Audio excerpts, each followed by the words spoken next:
It is my privilege this afternoon to introduce to you two speakers about League impact, data, and messaging. We're going to change the order, however, because as Elizabeth told you, one of our speakers was caught on a train, and she's not here yet.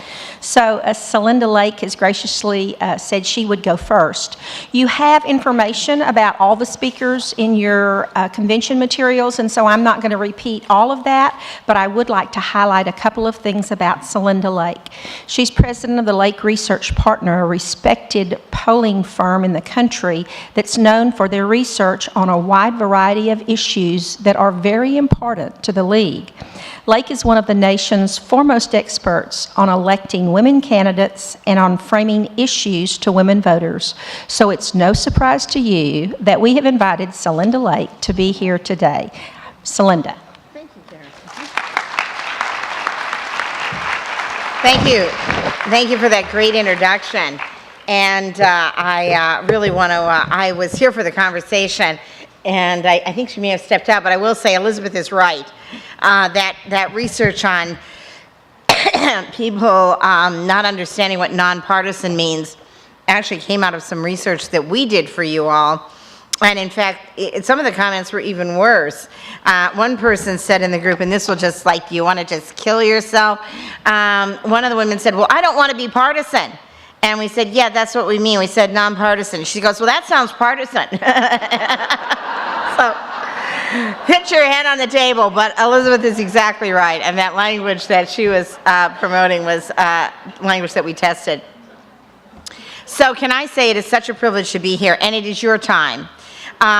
Whether it is bringing together, and I want to thank the sister from Dearborn so much, and the strength of her voice and the power of her voice, which I think was so meaningful to all of us, and our transgender sister, and all of the people who spoke in this room. It is so powerful. It was only won by 10 votes, and if you don't vote, it'll be utter disaster. And people said two things. First of all, oh my God, that's too much pressure on me. I can't be the 10th deciding vote. Particularly women said that. I don't know enough to be the 10th deciding vote. People also, we always message like it's a crisis, right? Like today is the last day on Earth. That's my favorite. We do a lot of work on climate change. They always say, today's the last day on Earth. Well, think about it. If it's honest to God the last day on Earth, are you going to the march? Hell no. You know, you're having sex with your partner, you're trying heroin, you're taking your kids to the zoo, but you're not going to the march. If it's honest to God the last day on Earth.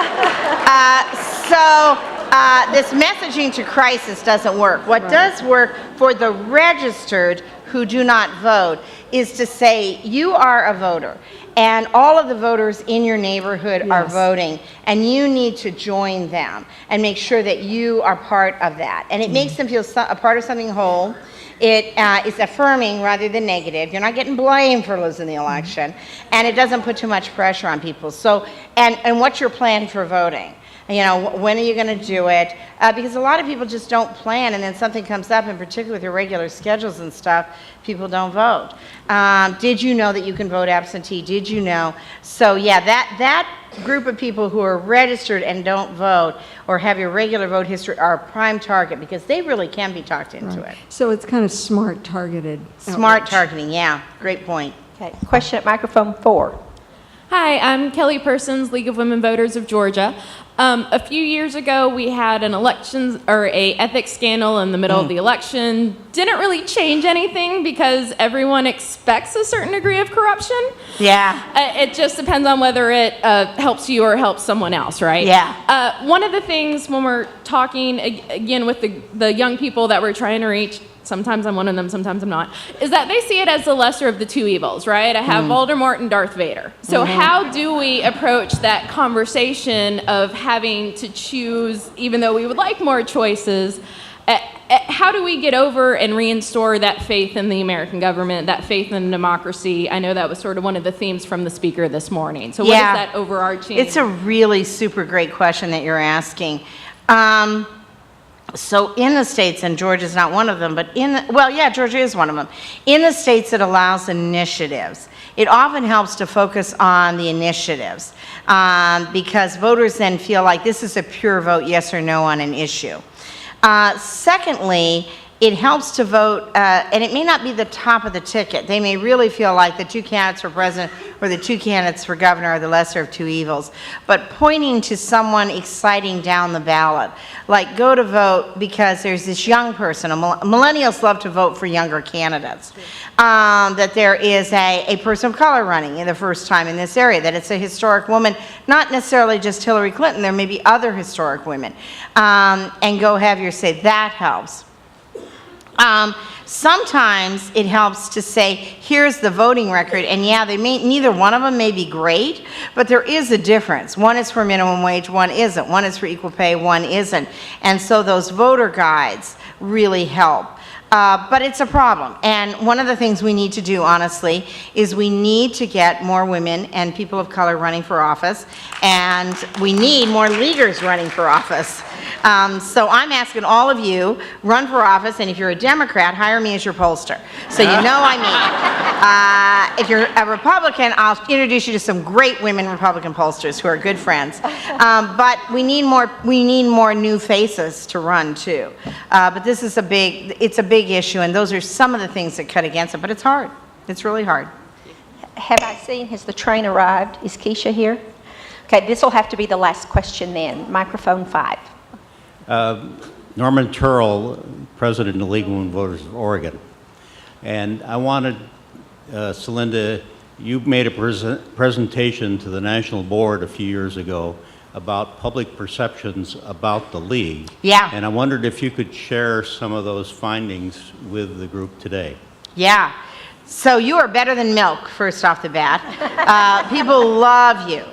People love the League, and I'm so glad you asked that question. And to the degree that they have any negatives about the League, it's that you're not more visible. The irony is, and there's a little bit, sometimes every once in a while you guys get attacked for being too partisan, or you've gone over to the Democrats. Real people did not think that, actually. And most real people thought they hadn't even heard that. But they thought, well, we haven't heard anything about them lately. And they became almost campaign advisors to you. Why don't you get out there a little bit more? Like, you're not trying hard enough already. So they love the visibility. They love the voter guides. That's where we found the research that people didn't know what nonpartisan meant. But they loved that you did not endorse any candidate or issue. Candidate or party, and that you stood for issues. They loved that you were for women and the history of women, and they didn't realize, they didn't know that the League of Women Voters had started in suffrage, believe it or not. America's not too good at history either. And so they thought, wow, okay, well that makes sense, that's why they're talking about women's issues, because they started with suffrage. And it also meant that all of the stuff you do on, even when they disagreed with you, like we did a focus group in Missouri, and there were some people in that focus group who disagreed with the League on ID. But when we said, the League has been working for suffrage and expanded suffrage ever since they worked for the suffrage of women, they said, oh, okay, well now I get why they took that position. I don't agree with them on it, but I get why they took it. So that roots of that suffrage orientation really legitimizes everything that you do. And they also thought that they love the League of Women debates, which must be ever frustrating to you. They thought it was great if you sponsored debates, even though I have to admit both parties have dissed you horribly on that. And the last thing is they thought the League was absolutely constitutionally incapable of lying to them. Which they thought is pretty rare in politics. It might be a little obscure, some of the material might be a little hard to read, but they thought there's no lie in there. It's just if I can make it through it all.